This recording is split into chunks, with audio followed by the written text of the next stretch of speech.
সমুদ্র শুদ্ধি দেখেন এই বলগেটটা এখন ভাটা হওয়ার পরে এরা এদের ভুল সিদ্ধান্তর কারণে এখন পানি যেহেতু পানি নাই সামনে থেকে চলে আসছে, আসার পরে বেঁধে গেছে, দেখছেন মাটির সাথে কীভাবে বেঁধে গেছে, বেঁধে আটকে আছে। যতক্ষণ পর্যন্ত জোয়ার না হবে ততক্ষণ পর্যন্ত এখানে আটকা থাকবে।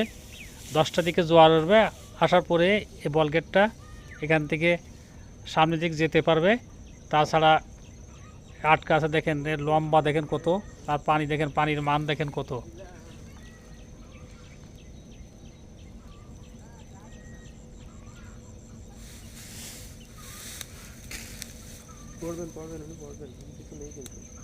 দেখেন কীভাবে আটকে আছে সামনে, ওই যে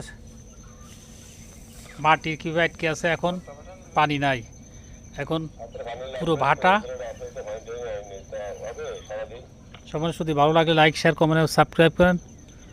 ভালো লাগলে আসসালামু আলাইকুম।